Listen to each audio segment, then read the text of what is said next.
सारे लोग जरूर जानते होंगे कि भारत को ओलंपिक्स में पहला गोल्ड मेडल दिलाने वाले, भारत की ओलंपिक की हॉकी टीम के कप्तान, जिसको 1928 में गोल्ड मेडल मिला, उसके कप्तान जयपाल सिंह मुंडा एक आदिवासी।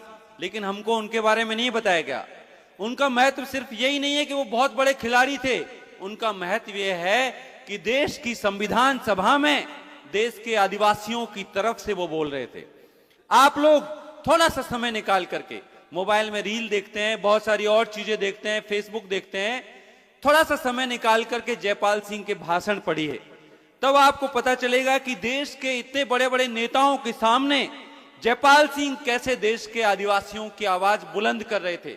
संविधान सभा में आज जो हमें अधिकार मिले हैं और जिस तरह से हम पूरे आत्मसम्मान के साथ जी पा रहे हैं, आगे बढ़ पा रहे हैं, उसमें संविधान सभा में हमको हक दिलाने वाले शख्स का नाम जयपाल सिंह है। उसी कड़ी में कप्तान छुट्टलनाल का नाम है। लेकिन अगर हम मत्स्य भगवान के रास्ते चलेंगे तो हम शूद्र वर्ण के अंतर्गत ही आ पाएंगे और हमारा पेशा होगा कि हम दूसरों की चाकरी करेंगे, उससे आगे कुछ नहीं कर पाएंगे। तो हमको चुनना है कि हम कप्तान छुट्टनलाल, जयपाल सिंह, बिरसा मुंडा और बाबा साहब अंबेडकर के रास्ते चलेंगे, या यहां पर हम मत्स्य भगवान का, मीन भगवान का मंदिर बनाने की कल्पना करेंगे। इसमें से हमको चुनना है और चुनना पड़ेगा। ये मैं इसलिए भी कह रहा हूं कि इस वक्त देश के आदिवासी और दलित, उनको एक नई सांस्कृतिक जकड़न में जकड़ने की कोशिश हो रही है। उनको धार्मिक अंधविश्वासों में फंसाया जा रहा है, सायास फंसाया जा रहा है। कहने को सनातन सनातन सनातन, सनातन में कहां हो आप? जरा अपना इतिहास उठाकर देखिए, कौन से वर्ण में आप आते हो? जिस वर्ण में आप आते हो उसके अनुसार आचरण करने को कहा जाएगा तो क्या आप करेंगे? नहीं करेंगे। हम बराबरी चाहते हैं, हम इस देश के मूल निवासी हैं, हम इस देश पर पहला अधिकार हमारा है। और ये संविधान सभा में जयपाल सिंह ने कहा, इसी बात को हमको यहां पर दोहराने की आवश्यकता है। सिर्फ एक अंधविश्वास नहीं है ये मीन भगवान के मंदिर, कितने अंधविश्वास हमारे जीवन में भर दिए गए। आज से 30 साल पहले कोई करवा चौथ नहीं जानता था। जब मैं पैदा हुआ तो मेरे पिताजी को मेरी कोई जन्मपत्री कुंडली बनाने की आवश्यकता नहीं पड़ी और उसके बिना मैं देश के सबसे बड़े विश्वविद्यालय में पहुंच गया, दुनिया के विश्वविद्यालय में पढ़ाया। लेकिन अब देखिए घर घर में करवा चौथ हो रहा है। बच्चा पैदा होता ही पंडित जी को बुलाओ, प्लॉट लिया है पंडित जी को बुलाओ, मुहूर्त निकलवाओ। अरे किस दिशा में आप जा रहे हो? ये हमारा इतिहास नहीं है और इससे हमें कुछ मिलने वाला भी नहीं है। मैं हमारे साथी नरेश जी को भी ये निवेदन करना चाहता हूं, निवेदन ही कर सकता हूं, बाकी तय तो वो खुद ही करते हैं। मैं निवेदन ये करना चाहता हूं कि विचारों में अगर आप भगत सिंह का नाम लेते हैं तो विचारों में थोड़ी और स्पष्टता की आवश्यकता है। भगत सिंह को हमने भी पढ़ा है, भगत सिंह को हम भी आदर्श मानते हैं और मेरे ख्याल से जवानी के दिनों में अगर कोई भगत सिंह को आदर्श नहीं मानता तो उसकी जवानी ही बेकार है।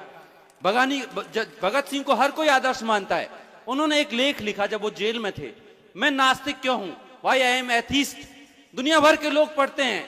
उसमें उन्होंने एक एक तर्क का, जिसको कुतर्क का, अच्छी तरह से जवाब दिया है कि किस तरह से भगवान है या नहीं है, इसको लेकर के हमको चिंतन मनन करने की आवश्यकता है। ये जनता आपकी ताकत है, मंदिरों में आपकी ताकत नहीं है। मैं ये नहीं कह रहा कि आप सबको साथ में लेकर मत चलिए, सबको साथ में लेके सभी जातियों को, धर्मों को साथ में रखिए, लेकिन आपकी ताकत ये लोग हैं जो आपके साथ खड़े हुए हैं, दिन रात खड़े हुए हैं। ये प्यार, ये सम्मान, ये स्नेह हर किसी को नहीं मिलता। आप बहुत भाग्यवान हैं, सैकड़ों वर्षों में किसी एक को इतना प्यार और सम्मान मिलता है, आपको मिला है। इसी ताकत के साथ आगे बढ़िए, हम सब आपके साथ हैं, लेकिन विचारों में एक स्पष्टता लाइए, क्योंकि बहुत डर लगता है जब कोई संशय होता है तो फिर जब आप विधानसभा जाएंगे बहुत सारे मामलों में आपको फैसले लेने पड़ेंगे, आदिवासियों के बारे में, दलितों के बारे में।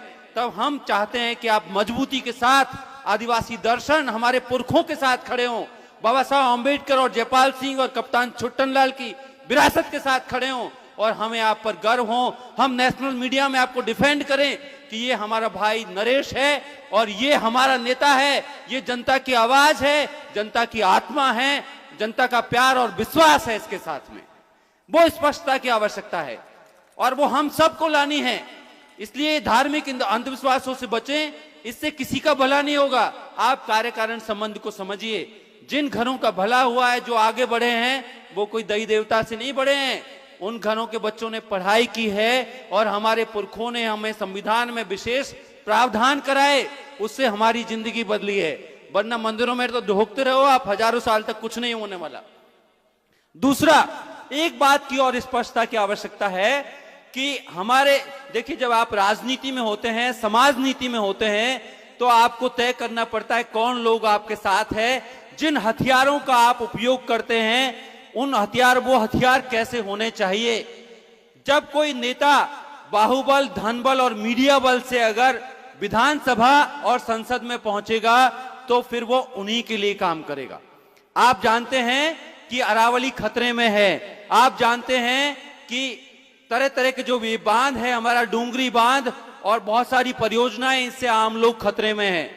इन परियोजनाओं से नेताओं को क्या फायदा होगा?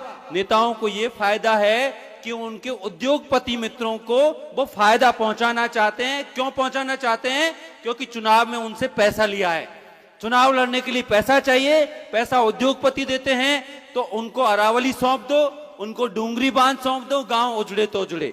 इसलिए राजनीति में और समाज नीति में होने पर हमको ध्यान रखना है कि क्या हम पारंपरिक किस्म की राजनीति कर रहे हैं, यानी धनबल, बाहुबल और मीडिया बल से, या हम जनबल से और समाज बल से आगे बढ़ रहे हैं। हमको जनबल से आगे बढ़ना है, हमको इस बाहुबल को हराना है।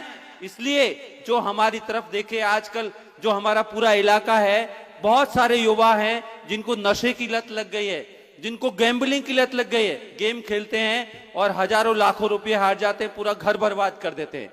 और नशे की लत लग गई है, वो ड्रग्स के लिए किसी का खून भी करने को तैयार है। इनके लिए हमारे पास में क्या योजना है?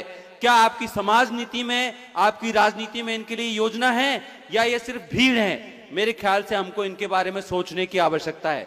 जो आप हॉस्टल बना रहे हैं, निश्चित तौर पर हॉस्टल बनेगा और सही मार्गदर्शन मिलेगा, तो वो सब लोग जो नशे की लत में हैं उसको छोड़ करके, जो गैम्बलिंग की लत में हैं उसको छोड़ करके, और इन हॉस्टलों में आकर के पढ़ेंगे। और हमारे भामाशाहों का मैं धन्यवाद अदा करता हूं कि उन्होंने हॉस्टलों के लिए अपने जीवन की कमाई दान की। तो इससे क्या होगा? इससे गरीब बच्चे आएंगे और वो गलत दिशा में जाने से बचेंगे। वो गलत दिशा में इसलिए जा रहे हैं कि आवश्यकताएं बढ़ गई हैं, आकांक्षाएं बढ़ गई हैं, लेकिन उनकी पूर्ति नहीं हो रही। उनकी पूर्ति, क्योंकि सबको सरकारी नौकरी मिल नहीं सकती। तो हमको ये भी सोचना है कि अब हमको प्राइवेट सेक्टर की दिशा में जाना है। और मैं नरेश जी से और रामनारायण जी से निवेदन करता हूं, आप राजनीति में सक्रिय हैं, तो आप प्राइवेट सेक्टर में रिजर्वेशन के लिए मुद्दा उठाइए। क्योंकि अब हमारे समाज को, आप देखिए, सरकारें, चाहे राज्य सरकार हो, केंद्र सरकार हो, हर जगह ठेका की प्रथा आ गई है। अब कॉन्ट्रैक्ट पे लोग लिए जा रहे हैं। धीरे धीरे हमारे आरक्षण को खत्म करने की कोशिश की जा रही है। जिन भाइयों ने अपने अपने व्यवसाय शुरू कर दिए, बहुत अच्छा किया है, लेकिन हर कोई व्यवसाय नहीं कर सकता।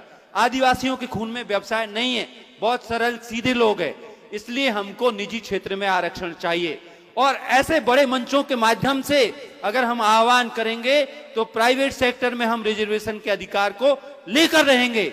और ये इसलिए हमारा अधिकार है कि जितनी भी प्राइवेट संस्थाएं हैं, वो संस्थाएं सरकार से सस्ती जमीनें और बहुत सारे सस्ते ऋण के आधार पर बनी हुई है। इसलिए उन संस्थाओं पे हमारा भी बराबर का अधिकार है, और उन संस्थाओं में SC ST OBC का भी उतना ही अधिकार है। उन संस्थाओं में हमारा दखल होना चाहिए, और हमारे नेता इस मांग को उठाएं। पूरा समाज आपके साथ खड़ा होगा, मेरा पूरा विश्वास है। इन बातों पर विचार करें, जो बातें अच्छी लगे उनको जीवन में अपनाएं। बहुत बहुत धन्यवाद।